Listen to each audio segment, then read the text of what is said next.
Hello students, your classes online में आप सभी बच्चों का स्वागत है। बच्चे, पॉलिनोमियल्स आपका चल रहा है। पॉलिनोमियल्स के अंतर्गत एक्सरसाइज 2.4 आज मैं आपको सॉल्व करा रहा हूं। आइए हमारे साथ सॉल्व कीजिए। क्वेश्चन नंबर 1 कह रहा है determine which of the polynomials has x+1 A factor. यानी डिटरमाइंड होइए कि इसका फैक्टर x+1 है। तो आपको क्या करना होगा, सबसे पहले जो फैक्टर कह रहा है x+1 का, तो इसका आप जीरोज निकालिए। तो इतना is equal to 0, x is equal to 0 - 1, therefore x is equal to -1। तो आपने जीरोज निकाला तो इसका 0 -1 आया। अब इस -1 का मान x के जगह पर सब जगह पुट करेंगे। अगर पूरे का वैल्यू 0 आ जाएगा तो इसका फैक्टर x+1 होगा। अगर नहीं आएगा तो लिखेंगे नो, इसका फैक्टर नहीं है। तो आइए, इसमें 4 क्वेश्चन है जिसमें पहला और चौथा मैं आपको सॉल्व करा देता हूं। अब इसका वैल्यू आया x -1 आया, तो x³ की जगह पर -1 रखिए, प्लस x के फिर यहाँ -1 का स्क्वायर प्लस -1 प्लस 1, फिर इसको सॉल्व कीजिए तो -1 आएगा, +1 आएगा, -1 +1। अभी प्लस माइनस कट गया, ये भी प्लस माइनस कट गया, इज इक्वल टू 0। यानी इस पूरे का जब हम रिमाइंडर निकाले तो रिमाइंडर इसका 0 आया। जब 0 आया तो ये इसका फैक्टर होगा। आंसर लिखेंगे x+1 is a factor of x³ plus x² plus x+1, यानी इसका ये फैक्टर है। ठीक इसी प्रकार से इसका 0 हम निकाल चुके हैं, -1 आया है। अब इसमें भी इसका मान रखिए, पुट कीजिए, तो -1 का क्यूब -1 का स्क्वायर -2 प्लस √2, यहाँ x है, ये एक मिनट,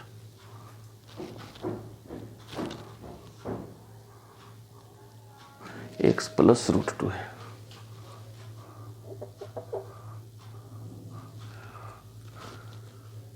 तो यहाँ x का वैल्यू -1 है प्लस √2। अब इसको कीजिए तो -1 आया, ये भी माइनस का स्क्वायर तो प्लस है, माइनस है बाहर तो माइनस हो गया, माइनस। अब इस -1 से पहले ही दोनों को गुना कर दीजिए, तो -2 √2 प्लस √2।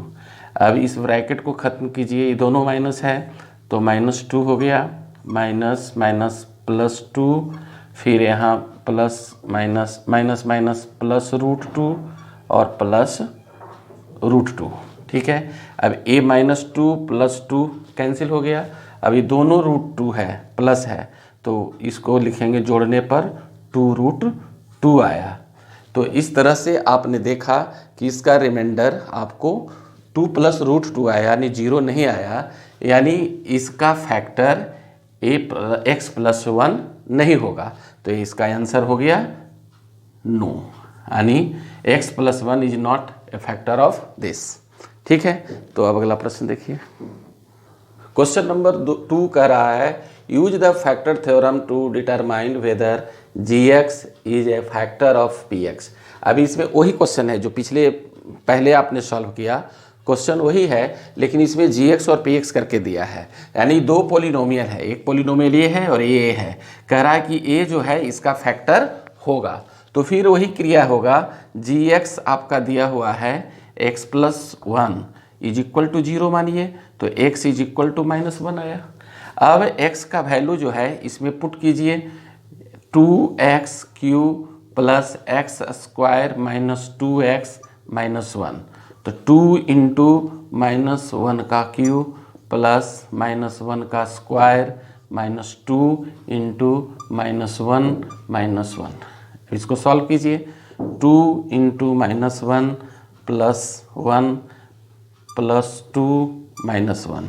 अब इसको गुना करेंगे तो -2 + 1 + 2 -1, ये +2 -2 कट गया, +1 -1 कट, यानी इतना इज इक्वल टू 0।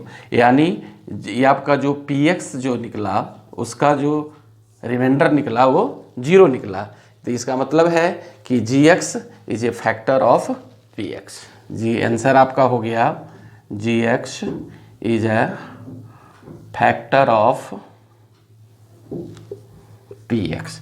तो इस तरह से इसमें आगे 2 क्वेश्चन है, एक एक क्वेश्चन मैं सबसे सॉल्व करा देता हूँ, प्रैक्टिस आप अपना करिएगा। क्वेश्चन नंबर 3 कह रहा है find the value of k if x minus 1 is a factor of px in each of the following cases. इसमें 4-3 क्वेश्चन है, 2 क्वेश्चन को मैं सॉल्व करा रहा हूँ। कह रहा है कि x माइनस 1 जो है ये px का फैक्टर है कि नहीं, अगर है तो उसमें फिर k का वैल्यू निकालिए। मतलब इसका ये फैक्टर होगा तब इसको हम k का वैल्यू निकालेंगे, और k का वैल्यू निकालने के लिए सबसे पहले इसके फैक्टर का 0 निकालेंगे। यानी आपको दिया हुआ है कि x माइनस 1 इसका फैक्टर होगा तो ये 0 होगा। तो x is equal to 0 plus 1, therefore x is equal to 1 आया।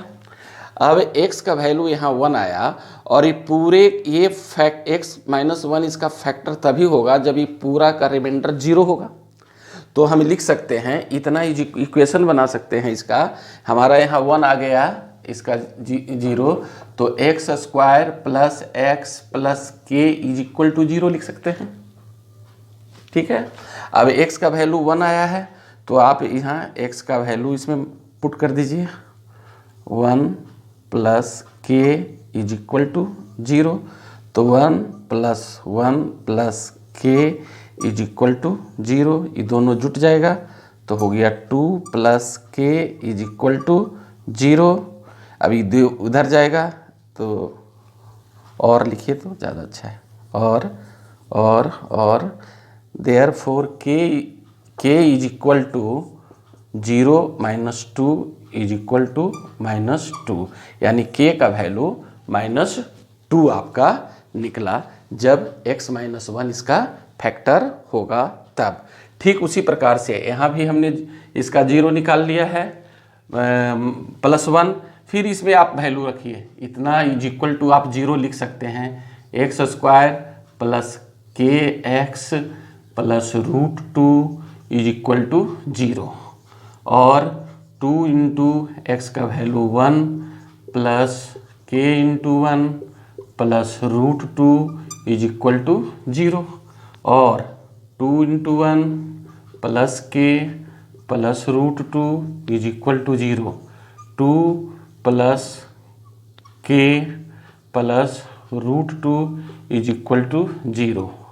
अभी दोनों जाएगा उधर तो k इधर बच जाएगा इज इक्वल टू 0, प्लस 2 है तो ये माइनस 2 हो जाएगा, फिर ये प्लस रूट 2 है तो ये भी माइनस रूट 2 हो जाएगा। Therefore k is equal to minus 2 minus root 2। तो इस तरह से आपने k का वैल्यू निकाला कि k is equal to minus 2 और माइनस रूट 2 निकला। तो इस तरह से आगे का प्रश्न है, इसी तरह से इसका 0 निकाल करके इसमें मान भर करके आप आराम से निकाल सकते हैं। तो आइए अब क्वेश्चन नंबर 4 आपको मैं बताता हूँ। आइए क्वेश्चन नंबर 4 आपका कह रहा है इसको फैक्टराइज, ये पॉलिनोमियल है, इसको फैक्टराइज कीजिए कि कौन कौन इसका फैक्टर हो सकता है। फैक्टराइज करने का मतलब हुआ कि कौन कौन इसका फैक्टर होगा। आप पिछले क्लास में भी इसको पढ़े हैं। आइए ध्यान दीजिए, जैसे इसमें पहला टर्म आपका ये है, दूसरा टर्म है और तीसरा टर्म है, 3 टर्म है इसमें। ये जो पॉलिनोमियल दिया गया है इसमें 3 टर्म है। तो सबसे पहले अगर आपका जो पॉलिनोमियल दिया गया है अगर इसमें स्क्वायर के घटते क्रम में नहीं है तो पहले आप सजा लीजिएगा उसको। तो यहाँ ऑलरेडी सजा हुआ है, इसका पावर ज़्यादा है, इसका कम है, इस तरह से किया हुआ है। तो क्या करेंगे कि फर्स्ट टर्म का जो कॉफिशिएंट होगा उसको आप निकालिए। तो कॉफिशिएंट पिछले क्लास में आप पढ़े हैं, एक्स स्क्वायर का कॉफिशिएंट इसमें 12 होगा, तो 12 होगा, और इसका जो थर्ड टर्म है उसको मल्टीप्लाई कर दीजिए तो दोनों आ गया 12 हो गया। अभी 12 को फैक्टराइज कीजिए। अगर हम इसको फैक्टराइज करते हैं 2 6 2 3, यानी इस तरह से 2 इंटू 2 इंटू 3 आया। अब ये तो हमारा इसका फैक्टर हो गया, लेकिन इसको 2 ही पार्ट करना है कि जोड़ने या घटाने के बाद हमारा -7 आना चाहिए। ठीक है, तो आप क्या करेंगे, इसमें अगर 2 दूनी 4 और गुने 3 लिखते हैं तो 4 तिया 12 हो जाता है, और 4 और 3 को अगर हम जोड़ देते हैं तो 7 हो जाता है। लेकिन यहाँ -7 है तो इसलिए क्या करेंगे, -4 और -3 लिखेंगे। तो minus minus plus, sign minus का होता है। तो आपने इस फैक्टराइजेशन से क्या से फैक्टराइज करने के बाद ये 12 को हम 4 × 3 यानी 4 × 3 लिख सकते हैं। तो अब इसको फैक्टराइज करने के लिए इसको हम तोड़ेंगे, मतलब कोई अंतर नहीं होगा, तोड़ने से हमारा कोई अंतर नहीं होने जा रहा है इस पॉलिनोमियल्स में।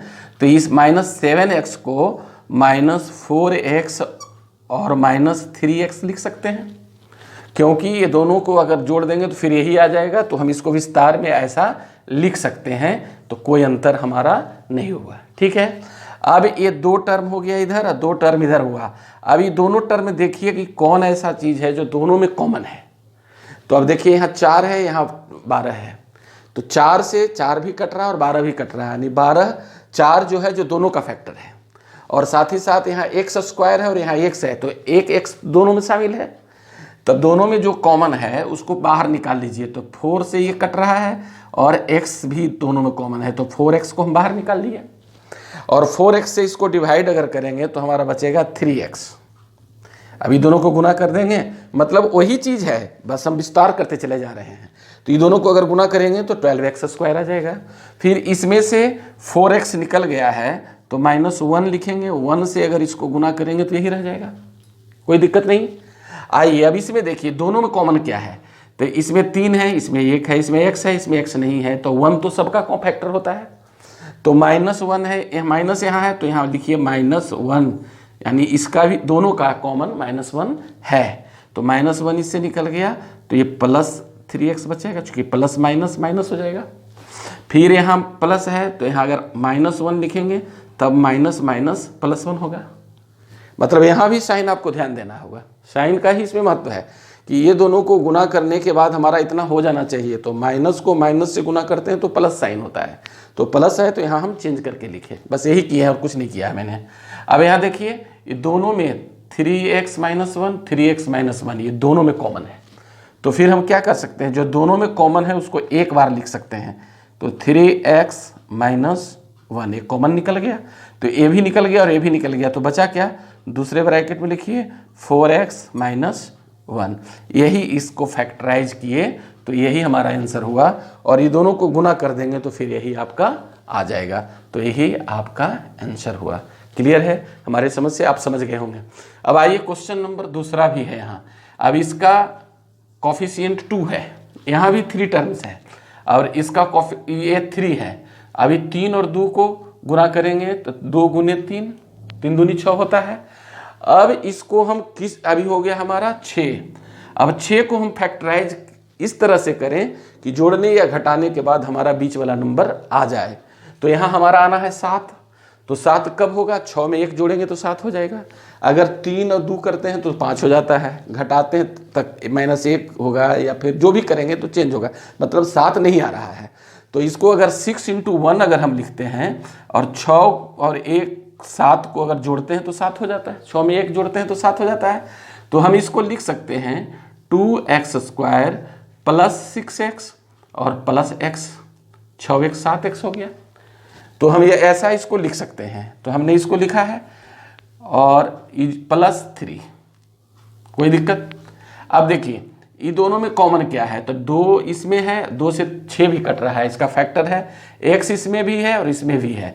तो इसका मतलब है कि 2x दोनों में कॉमन है, ये दोनों में।